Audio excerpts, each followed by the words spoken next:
नमस्कार दोस्तों, स्वागत है आपका हमारे यूट्यूब चैनल वीटू नर्सिंग पे। दोस्तों, इस वीडियो में हम आपको इग्नू पोस्ट बीएससी नर्सिंग का जो एंट्रेंस एग्ज़ाम के लिए फॉर्म निकला है, वो फॉर्म को भरना कैसे है और उस फॉर्म में भरने के लिए जो डॉक्यूमेंट्स चाहिए और क्या ऐसा इन्फॉर्मेशन चाहिए फॉर्म भरने में जिसे हमें ले करके फॉर्म फिलअप करने जाना है। ठीक है, इस वीडियो में हम कंप्लीट पोस्ट बीएससी का जो फॉर्म हम लोग भरेंगे वो आपको स्टेप वाइज, बिल्कुल ये लगभग 8 या 7 स्टेप में है आपका फॉर्म टोटल। तो हम स्टेप वाइज जो है आपको बताते जाएंगे कि आपको किस प्रकार से आपका जो फॉर्म है वो आपको भरना है। ठीक है, और मेरा रिकमेंडेशन ये है कि अगर आपके पास लैपटॉप या कंप्यूटर है तो आप उसी से भरें, अन्यथा अगर आप सक्षम हैं फ़ोन से भरने में तो भी आप फ़ोन से भरने का ट्राई करें। ठीक है, क्योंकि इस बार जो है फॉर्म में कुछ ऐसे बदलाव किए गए हैं जो कि आपको स्क्रॉल करने में मोबाइल फ़ोन से दिक्कत होगा। हमने कहा था आपसे कि फ़ोन से आप भर सकते हैं, लेकिन एक ऑप्शन जो है आपको इस बार आपको बता दें कि 2024 में पीएससी जो है आपको पहले से चुनने के लिए नहीं दिया गया था। आपको याद हो, जो भी पिछले बार एग्ज़ाम दिए हैं वो एग्ज़ाम के बाद क्वालिफाइड होने के बाद उनको एक लिंक मिला था और उस लिंक के माध्यम से जो है आप लोगों ने अपना अपना पीएससी को चूज़ किया था। लेकिन इस बार यानी कि 2025 में आपको पहले ही अभी फॉर्म भरते समय ही आपको 3 सेंटर, ठीक है, 3 सेंटर जो है आपको चूज़ करना पड़ेगा। फिर जैसे आपका एग्ज़ाम होगा, रिज़ल्ट आएगा तो आपको डायरेक्ट जो है सेंटर को अलाउ कर दिया जाएगा, अगर आपका जो मार्क्स है वो मेरिट को पार करता है तो। ठीक है, दूसरा है कि कौन से डॉक्यूमेंट्स अपलोड करना है। तो हम यहाँ पे अपलोड डॉक्यूमेंट्स जो है आपको एक बार बता देते हैं। अपलोड करने के लिए आपको क्या क्या जरूर चाहिए। अपलोड करने के लिए सबसे पहले आपका तो फ़ोटो चाहिए, ठीक है, उसके बाद आपका सिग्नेचर चाहिए, ठीक है, उसके बाद आपका कास्ट सर्टिफिकेट यानी कि जाति प्रमाण पत्र, अगर आपके पास ओबीसी है या आप एससी हैं या एसटी हैं, जनरल हैं, अगर आप ईडब्ल्यूएस यानी कि जो रिज़र्व कैटेगरी के जो आपका सर्टिफिकेट है वो आपको अपलोड करना है। एंड सबसे बड़ी बात कि इस बार आपको वर्क एक्सपीरियंस यानी कि कार्य अनुभव, वर्क एक्सपीरियंस का जो सर्टिफिकेट है वो आपको अभी फॉर्म डालते समय ही आपको अपलोड करना पड़ेगा। जबकि ये 2024 की बात करें तो उसमें ना कास्ट अपलोड हुआ ना वर्क एक्सपीरियंस अपलोड हुआ, सिर्फ फ़ोटो और साइन से फॉर्म को भर दिया गया था। लेकिन इस बार आपको वर्क एक्सपीरियंस और कास्ट सर्टिफिकेट दोनों अपलोड करना पड़ेगा। तो इसीलिए अगर आप इग्नू से पोस्ट बीएससी नर्सिंग का फॉर्म डालना चाहते हैं तो सबसे पहले आपको वर्क एक्सपीरियंस सर्टिफिकेट जो है आपको बनवाना पड़ेगा। ठीक है, और उसको बनाने के लिए हम आपको बता देते हैं कि आप जिस सक्षम पदाधिकारी के अंडर में काम कर रहे हैं, जैसे कि अगर हम सीएससी की बात करें, पीएससी की बात करें, तो आप अपने एमओआईसी से, ठीक है, या फिर आप अपने सीएस से, यानी कि आप जिस संस्था में काम कर रहे हैं उसके लेटर हेड पे आपका एक्सपीरियंस सर्टिफिकेट बना होना चाहिए। जिस दिन आप ज्वाइन किए हैं से लेकर के जिस दिन वो सर्टिफिकेट इशू कर रहे हैं वो डेट आपको वहाँ पे डालना है और आपको फॉर्म में भी वही डेट आपको डालना है। इस बात का ध्यान रखिएगा। अगर आप सदर में काम कर रहे हैं तो आपके पास सीएस ऑप्शन है, ठीक है, सीएस या डीएस, आप कहीं से भी जो भी सक्षम पदाधिकारी हैं उसमें साइन करने के लिए, आपको लेटर देने के लिए, उससे आपको सर्टिफिकेट बनवा लेना है वर्क एक्सपीरियंस का। ठीक है, अब बात करें मेडिकल कॉलेज वाले, तो मेडिकल कॉलेज वाले भैया आपके पास सुपरिटेंडेंट के पास जा करके आप अपना जो वर्क एक्सपीरियंस का सर्टिफिकेट है वो आपको बनवा लेना। आपने किस दिन से ज्वाइन किया था वो डेट से लेकर के आप जिस दिन बना रहे हैं वो डेट का आपको बना के मिल जाएगा। अगर कोई स्पेशलिस्ट हॉस्पिटल में है तो जो वहाँ के अधीक्षक हैं या फिर वहाँ के जो चिकित्सा पदाधिकारी हैं वो आपको बना करके दे देगा। ठीक है, तो वर्क एक्सपीरियंस का आपको क्लियर हो गया, आप बनवा लीजिएगा पहले, उसके बाद ही आपको डालना है। कास्ट सर्टिफिकेट जो है आप जो भी कास्ट के हैं वो आपको उसमें अपलोड करना है। अब अगर पहले का बना हुआ है तो कोई दिक्कत नहीं, क्योंकि कास्ट तो चेंज नहीं होता है। अगर आपके पास साल 2 साल का भी है तो कोई दिक्कत नहीं है। ठीक है, उसके बाद आगे और आपको क्या चाहिए डिटेल में, तो 10+2 का है, 10+2 का पूरा मार्क्स चाहिए।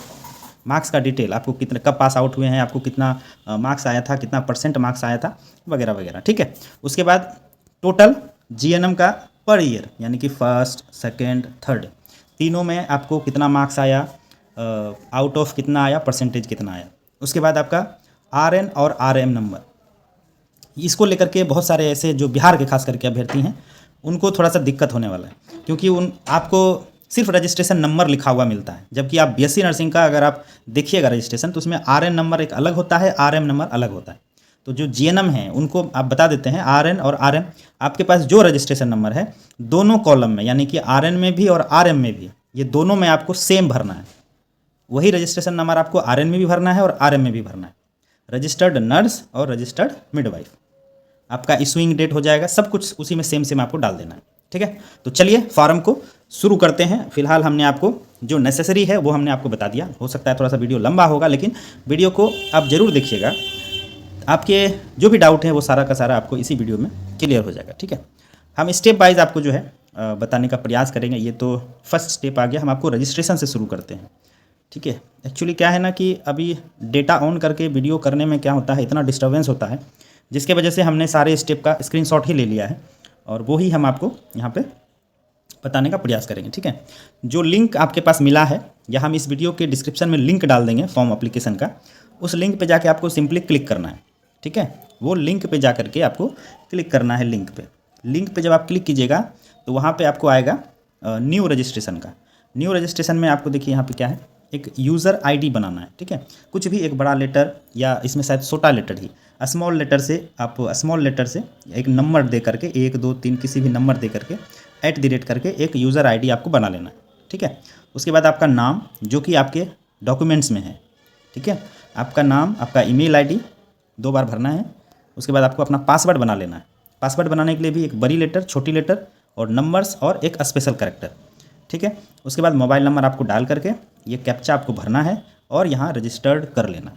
जैसे ही आप रजिस्टर्ड करिएगा फिर अपने यूज़र नेम से और अपने पासवर्ड से, ठीक है, लॉगिन कीजिएगा। इसी के नीचे यहाँ पे लॉगिन दिया हुआ रहता है, वहाँ पे फिर आपको लॉगिन करना है। ठीक है, जब आप लॉगिन कीजिएगा तब जो है आपका पहला स्टेप जो है शुरू होता है। पहला स्टेप जब आप देखिएगा, यहाँ पे हम आपको पहला स्टेप के लिए चलते हैं। ये है आपका पहला स्टेप। ठीक है, इसमें देखिए मेरा नाम है, यहाँ पे आपको गार्जियन रिलेशन, गार्जियन आपके जो गार्जियन हैं उनका नाम लिखना है और उसके साथ आपका जो रिलेशन है वो यहाँ पे भरना है। ठीक है, अपने पिताजी का नाम यहाँ पे आप लिख सकते हैं, अपने माताजी का नाम लिख सकते हैं, जो भी गार्जियन है उसके साथ जो रिलेशन है, अपने हस्बैंड का भी आप डाल सकते हैं, कोई दिक्कत नहीं है। ठीक है, अपना डेट ऑफ बर्थ डालना है। उसके बाद जेंडर सेलेक्ट करना है, मेल फीमेल या ट्रांसजेंडर। ठीक है, उसके बाद यहाँ पे आपको देखना है कश्मीरी माइग्रेंट हैं यस या नो, मतलब जो कश्मीर से माइग्रेंट करके 90s के दशक में कहीं कहीं बस गए थे तो उनके लिए है। नेशनलिटी क्या है तो इंडियन है। टेरिटरी क्या है तो बिहार। कैटेगरी आप सेलेक्ट कर लीजिएगा, जो भी हैं आप SC ST OBC। मिनोरिटी में है यानी जो मुस्लिम कैंडिडेट हैं वो यस करेंगे। मुस्लिम के अलावा जो जो मिनोरिटी ग्रुप में आते हैं उसको यस करना है, जो नहीं आते हैं उसको नो करना है। रिलीजन सेलेक्ट करना है, जिसमें आपको सारे जो रिलीजन हैं, हिंदू मुस्लिम सिख ईसाई जो भी हैं, आपको अपना सेलेक्ट कर लेना। ठीक है, उसके बाद यहाँ पे मैरिटल स्टेटस है, जो कि आपको अनमैरिड या मैरिड, यानी आप शादीशुदा हैं तो मैरिड लिखिएगा, शादीशुदा नहीं है तो अनमैरिड लिखिएगा। हालांकि देखिए ये तो हम बता रहे हैं क्योंकि आपको पता है, कुछ लोगों को ऐसा लग रहा होगा कि सर ये क्या बच्चों वाली बता रहे हैं, लेकिन बहुत ऐसे लोग हैं जिनको कि ये भी नहीं हो पाता, तो एटलीस्ट उनको मदद हो जाएगा। ठीक है, तो थोड़ा सा आप देखिएगा। सोशल स्टेटस में आपको अर्बन आएगा, रूरल आएगा। ठीक है, तो आपका जो एड्रेस है अगर रूरल में है तो आपको रूरल सेलेक्ट करना है, अगर आप शहरी क्षेत्र में रहते हैं तो अर्बन सेलेक्ट करना है। ईमेल आईडी वहाँ पे आपको भरा हुआ मिलेगा, मोबाइल नंबर भरा हुआ मिलेगा। आप विकलांग हैं यस या नो, नहीं है तो नहीं, है तो हैं। एम्प्लॉयमेंट स्टेटस में एम्प्लॉयड, ठीक है, आप जो भी हैं तो यहाँ पे आप एम्प्लॉयड ही डालिए। यहाँ पे आपको सबमिट कर देना है। जैसे ही सबमिट करिएगा तो आपका फॉर्म जो है अगले स्टेप, यानी यहाँ पे देख लीजिए कितने स्टेप हैं, 1 2 3 4 5 6 7 8 9 स्टेप। 9वां स्टेप में जा करके आप पेमेंट करते हैं। ठीक है, पेमेंट जो आप करते हैं वो 9वां स्टेप में जा करते हैं। तो सेकेंड स्टेप में हम लोग चलते हैं। सेकेंड स्टेप में आप जब जाइएगा तो आपको एक आईडी क्रिएट करना होता है जिसको कि आप क्या कहते हैं, ये वाला distance education bureau, DEB unique ID बनाना पड़ता है। तो यहाँ पे आप क्लिक कीजिएगा, यहाँ पे आप क्लिक कीजिएगा, click here for step two create DEB ID. यहाँ पे क्लिक करके जैसे भी आपको इंस्ट्रक्शन मिलेगा आप उसको फॉलो कर लीजिएगा, तो आपको इस प्रकार का एक नंबर मिल जाएगा। ठीक है, और डेट ऑफ बर्थ के हिसाब से फिर आपको फैच कर दीजिएगा, यहाँ पे फैच कीजिएगा डिटेल को, फिर आपको ये यहाँ पे तीसरे स्टेप में लेके चला जाएगा। आप नेक्स्ट करते जाइएगा, ठीक है। और जैसे ही आप कुछ गलत डालिएगा तो यहाँ पे ये कॉलम जो है रेड हो जाते हैं, इसीलिए कोई दिक्कत नहीं है, आप नेक्स्ट करिएगा। तो नेक्स्ट करने के बाद आपको तीसरे नंबर पे यानी तीसरा जो स्टेप है इनका वहाँ पे लेके जाएगा। और मेन जो है आपको यहाँ पे ध्यानपूर्वक भरना है क्या, एक तो आपका एग्ज़ाम सेंटर यानी कि आप कहाँ एग्ज़ाम देना चाहते हैं, जो एग्ज़ाम कंडक्ट किया जाएगा फरवरी में वो एग्ज़ाम कहाँ देना चाहते हैं। तो ऑप्शन में आपको बिहार के हैं या राजस्थान के हैं या कहीं के इंडिया के किसी भी स्टेट में हैं, तो आप अपने आसपास का सिटी का नाम जो है डाल के वहाँ पे देख सकते हैं। अगर अवेलेबल होगा तो आपको वहाँ पे मिल जाएगा। पूर्णिया में, बिहार का हम बता देते हैं एक बार, पूर्णिया में है, सहरसा में है, भागलपुर में है, पटना में है, मुजफ्फरपुर में है और आई थिंक गया में है, ठीक है। तो इस प्रकार से आप एक बार देख लीजिएगा, ठीक। अब यहाँ पे देखिए क्या है, program study centre code for admission as a first choice. यहाँ पे थोड़ा सा हमको लगता है कि टाइपिंग मिस्टेक हो गया, फर्स्ट ST होना चाहिए, ND है, ये सिस्टम का प्रॉब्लम है, मेरा नहीं है। तो पहला चॉइस जो है, आप जब यहाँ पे क्लिक कीजिएगा ना यहाँ पे ये, तो पूरा लिस्ट जितने सीट हैं, जितने कॉलेज, हमने आपको एक सुबह में वीडियो किया था जिसमें हमने आपको लिस्ट दिखाया था उसका 2025 वाले का, तो उसमें आपको सेलेक्ट करना है कि आपको कौन सा सेंटर चाहिए, फर्स्ट चॉइस, सेकंड चॉइस और थर्ड चॉइस, ठीक है। मीडियम जो होगा वो इंग्लिश ही होगा, मोड ODL होगा। और आप इग्नू से कोई अदर प्रोग्राम में आप भाग लिए हैं कभी, या यस या नो आपको करना है। अगर आपने इग्नू से कोई भी कोर्स किया है तो आपको यहाँ पे यस कर देना है, ठीक है। और आपको बता दें, आपका जो पहला चॉइस है, फर्स्ट चॉइस जो है, वही आपको रिकमेंड किया जाएगा, पहला चॉइस को ही यहाँ पे कंसीडर किया जाएगा एडमिशन के लिए। इसीलिए पहला चॉइस जो है आपका अच्छे से सोच समझ के भरिएगा, ठीक है। तो चलिए अगला यहाँ पे सबमिट करिएगा, तो आपको अगला स्टेप यानी कि 4th स्टेप पे आपको लेके जाएगा। 4th स्टेप पे जाइएगा, यहाँ पे देखिए 4th स्टेज आपको यहाँ पे दिख रहा है, जहाँ पे आपको एलिजिबिलिटी क्राइटेरिया दिखाता है। तो यहाँ पे आप अगर ने 10th के बाद अगर आप GNM किए हैं तो वहाँ पे ऑप्शन दिया हुआ है, हालांकि ऐसे बहुत कम लोग होंगे, रेयर ऐसे लोग होंगे जो कि 10th के बाद GNM किए हैं। तो यहाँ पे आपको क्या करना है, 10+2 करना है। और 10+2 में आपने कौन से सब्जेक्ट को पढ़ाई किया है, कौन से सब्जेक्ट को आपने पढ़ा है, यहाँ पे क्लिक कर देना है, ठीक है। उसके बाद यहाँ पे देखिए ईयर ऑफ पासिंग है, यहाँ पे देख लीजिए ईयर ऑफ पासिंग है, आपने कब पास किया है और आपका डिवीज़न क्या है, परसेंटेज ऑफ मार्क्स क्या है, और आपका बोर्ड का जो कोड है, जैसे यहाँ पे देखिए बिहार इंटरमीडिएट एजुकेशन काउंसिल, तो इसको आपको ढूंढ करके सेलेक्ट कर लेना है। ये जो डाटा आप देख रहे हैं भरा हुआ, ये बस ऐसे ही आपकी इन्फॉर्मेशन के लिए है, ये डाटा रियल डाटा नहीं है। चौथा हो जाएगा यहाँ पे, जैसे आप सबमिट कीजिएगा तो चौथा आपको नेक्स्ट स्टेप में जाने के लिए आपको जाना है और आपको मिलेगा यहाँ पे 4th स्टेज में भी आपको यहाँ पे अपना क्या क्या भरना है। यहाँ पे देखिए GNM का पूरा डेटा भरना है, GNM आपने कब पास किया, आपको मार्क्स कितने आए, ठीक है। ये थोड़ा सा अच्छे से देखिएगा एक बार ध्यान से, है ना, इसमें थोड़ा सा कन्फ्यूजन होता है और ये स्टेप थोड़ा सा लंबा है, लेंदी स्टेप है ये। यहाँ पे A B C D पूरा भरना है, लेकिन आपको कौन सा भरना है हम वो आपको बता देंगे, ठीक है। एक तो आपका ये भरना है कि GNM आपने कब पास किया है, उसका परसेंटेज क्या है, और जनरल नर्सिंग का आपको कब पास किए हैं, परसेंटेज क्या है। तो यही हम बोल रहे थे आपको कि RN और RM दोनों में अगर आपका एक ही है तो आपको दोनों में सेम टू सेम भरना है, ठीक है। उसके बाद आपने किस रजिस्ट्रेशन काउंसिल से नर्सिंग किया है यानी GNM किया है। अगर आप भोपाल से किए हैं तो MPNRC, बिहार से किए हैं तो BNRC, जो भी आपका काउंसिल है वो यहाँ पर डाल दीजिएगा। उसके बाद date of registration RN number, ठीक है, कब आपका रजिस्ट्रेशन इशू हुआ है वो लिखना है, रजिस्ट्रेशन नंबर यहाँ पे लिखना है। उसके बाद डेट ऑफ रजिस्ट्रेशन यहाँ पे लिखना है, आपको लिख देना है, और रजिस्ट्रेशन नंबर लिखना है। ये दोनों आप देखिएगा दोनों एक ही है, अलग नहीं है, दोनों में सेम टू सेम यहाँ पे डाल सकते हैं। उसके बाद GNM में कितना मार्क्स आप लाए थे, GNM फर्स्ट ईयर का यहाँ पे 500, फर्स्ट ईयर 500 का होता है सर, तो 500 में जितना आपको आया यहाँ पे लिख देना है, अपने आप परसेंटेज कैलकुलेट हो जाएगा। सेकेंड ईयर में कितना आपको आया, और ये 700 का एग्ज़ाम होता है। थर्ड ईयर में कितना आपको आया, और यहाँ पे 400 का एग्ज़ाम होता है। यहाँ पे परसेंटेज अपने आप कैलकुलेट हो जाएगा, आपको कुछ नहीं करना है, ठीक है। फिर आप आगे बढ़िएगा तो इसी में आपसे यहाँ पे एक्सपीरियंस मांगा जाएगा, year of service after RN, यानी कि आपका रजिस्ट्रेशन के बाद आपके पास कितने साल का एक्सपीरियंस है यहाँ पे आपको भर देना है। जैसे 2 साल का है, क्योंकि मिनिमम तो 2 साल का रहना चाहिए, तो यहाँ पे साल यानी 2 साल का है तो 2 साल, 5 साल है तो 5 साल, कितना महीना और कितना दिन, ठीक है। और ये दोनों आप नहीं भी भरिएगा तो चलेगा, या आप सब में सेम टू सेम भर दीजिए, कोई दिक्कत नहीं है। यहाँ पे आप ऐड एक्सपीरियंस कर सकते हैं। हमने आपको बताया है कि एक्सपीरियंस लेटर आपको बनाना है और उसी डेट को देख करके आपको डालना है।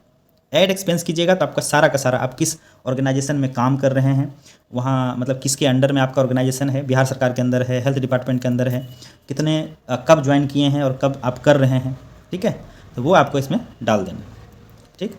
उसके बाद आप प्रेजेंटली वर्किंग में हैं तो यस अपने आप ले लेगा। नेम ऑफ ऑर्गेनाइजेशन, अगर आप बिहार से भर रहे हैं तो बिहार हेल्थ डिपार्टमेंट, अगर आप कहीं और से भर रहे हैं तो आप अपने डिपार्टमेंट का नाम लिख दीजिएगा। और प्लेस ऑफ ऑर्गेनाइजेशन, बिहार में है तो बिहार, और या फिर डिस्ट्रिक्ट के साथ आप नाम लिख सकते हैं। जैसे कि कोई अगर मधेपुरा में पोस्टिंग है उनका तो यहाँ पे मधेपुरा लिख करके बगल में बिहार लिख देगा, ठीक है, यहाँ पे मधेपुरा बिहार लिख देगा। अब यहाँ पे आप जो है इसको सबमिट कीजिएगा। सबमिट करने के बाद ये अगला स्टेप में चला जाएगा। अगला स्टेप में जाने के बाद यहाँ पे देखिएगा ये इधर जाना चाहिए। अगला स्टेप में जाने के बाद कुछ इस तरह से आप जो है अपना सारा डेटा, जैसे जैसे आप नेक्स्ट कीजिएगा तो अपना सारा डेटा को मिलाते जाइएगा कि कहीं कुछ गलत ना हो जाए, ठीक है। इसीलिए यहाँ पे देखिए ये आ गया सब कुछ। यहाँ पे आप देख सकते हैं क्या क्या हमने भरा है, क्या क्या हमने एक्सपीरियंस लगाया है। यहाँ पे देखिए Bihar health department staff nurse, service कब से शुरू किए हैं, कब से कर रहे हैं, टोटल एक्सपीरियंस यहाँ पे काउंट हो जाएगा, ठीक है। उसके बाद यहाँ पे देखिए ये नेक्स्ट बटन जो है, नेक्स्ट बटन को क्लिक करना है। अगर आपका कुछ गलती हुआ है तो यहाँ पे बीच में आप एडिट का ऑप्शन देखते हैं, ये एडिट आप ऑप्शन पे क्लिक कीजिएगा तो वो एडिट में आपको फिर लेके चला जाएगा, ठीक है। उसके बाद अगला स्टेप आपको मिलेगा छठा स्टेप। 6 स्टेप में सिर्फ आपको अपना एड्रेस लिखना है। एड्रेस लाइन, कंप्लीट एड्रेस जो है आपको, सिटी यानी कि आपका ज़िला कौन सा, आपका राज्य है, डिस्ट्रिक्ट कौन सा है, पिन कोड आपका क्या है और मोबाइल नंबर, ठीक है, ये आपको यहाँ पे डाल देना है। नहीं तो ये आप दोनों छोड़ दीजिएगा, इसको भरने की आवश्यकता नहीं है। फिर सबमिट कीजिएगा तो अगला स्टेप पे आपको लेके जाया जाएगा जो कि है आपका 7वां स्टेप। और ये स्टेप थोड़ा सा आपको कॉम्प्लिकेटेड मिलेगा। कॉम्प्लिकेटेड क्या मिलेगा, जो हमने आपको अपलोड डॉक्यूमेंट्स आपको बताया था, जिसमें आपको 100 KB के अंदर आपको बनाना है। आपका फ़ोटो, आपका सिग्नेचर जो भी है वो 100 KB के अंदर होना चाहिए। आप कैटेगरी सर्टिफिकेट और वर्किंग एक्सपीरियंस को जो है आप PDF में भी डाल सकते हैं, वो भी 100 KB का होना चाहिए, ठीक है। तो एक तो ये हो गया। यहाँ पे फ़ोटो के लिए सेलेक्ट कीजिएगा और जो फ़ोटो एलिजिबल होगा वो अपने आप ले लेगा, अपलोड कर दीजिएगा। तो यहाँ पे जिसमें स्टार लगा हुआ है, यहाँ पे देखिए जो स्टार लगा हुआ है सिर्फ यही मेन है, आपको ये भरना पड़ेगा, बाकी ये सब छोड़ दीजिए, कोई दिक्कत नहीं है। और आप अगले स्टेप पे चले जाइएगा। यहाँ पे नीचे देखिएगा, यहाँ पे नेक्स्ट करके आपको अगले स्टेप में चला जाना है। अगले स्टेप में जाइएगा तो आपको कुछ इस प्रकार से, ये तो 7वां का ही है, हमने अपलोड किया था, एक बार देख लीजिएगा, सही से आपको दिख जाएगा यहाँ पे आपने क्या क्या यहाँ पे अपलोड किया, ठीक है। उसके बाद नेक्स्ट करने के बाद आपको अगले स्टेप पे ले जाया जाएगा जो कि आपका रिव्यू स्टेज है। ये जो 8वां स्टेप है आपका, ये रिव्यू स्टेप है, ठीक है। इसमें आपको पूरा आपका डेटा सब कुछ एक बगल से ऊपर से लेकर के नीचे तक आपको पढ़ लेना है, पूरा पढ़ लेना है, पूरा पढ़ लेना है, ठीक है। और इसमें आता है एक एग्री करने के लिए, टिक मारने के लिए। तो आप पहले एक बार अच्छे से फॉर्म को पढ़ लीजिएगा, उसके बाद ही टिक कीजिएगा, नहीं तो फिर एडिट नहीं होगा, ठीक है। ये एक समस्या है। उसके बाद यहाँ पे आपको इस प्रकार से आपका पूरा फॉर्म खुल जाएगा। और ये जो डिक्लेरेशन वाला है, यहाँ पे देखिए आई एग्री, तो आई एग्री पे क्लिक नहीं करना है आपको, पहले पूरा फॉर्म को पढ़ लेना है, देख लेना है आपने क्या भरा है, क्या गलत है, क्या सही है। पूरा देखने के बाद ही यहाँ पे आपको एग्री करना है। यहाँ पे एग्री करिएगा, उसके बाद accept and proceed to payment, proceed for payment. उसके बाद आपको ये पेमेंट के ऑप्शन पे लेके आ जाएगा। ये जो कि आपका 9th स्टेप है। और यहाँ पे 1000 रुपये का पेमेंट लगेगा आपको। और गो टू पेमेंट गेटवे पे कीजिएगा तो आप UPI के माध्यम से, डेबिट कार्ड के माध्यम से, क्रेडिट कार्ड के माध्यम से आप जो है इस फॉर्म को भर सकते हैं। बस आपका ये लास्ट स्टेप था और आपका फॉर्म जो है सक्सेसफुली कंप्लीट, आपका फॉर्म जो है भरा जाएगा। बस इतना सा ही है इसमें और कुछ नहीं है। बाकी आप सबका प्रिंट आउट जरूर ले लीजिएगा फॉर्म का, या प्रिंट आउट नहीं लेते हैं तो आप अपने मोबाइल में इसको सेव करके रख सकते हैं। उसके बाद जब इसका एडमिट कार्ड इशू किया जाएगा तो हम आपको ज़रूर इन्फॉर्म करेंगे। उसके बाद जो है आप अपने रजिस्ट्रेशन नंबर के माध्यम से अपना एडमिट कार्ड को निकाल सकते हैं, ठीक है। बस ये वीडियो आपको कैसा लगा हमें ज़रूर एक बार कमेंट करके बताइएगा।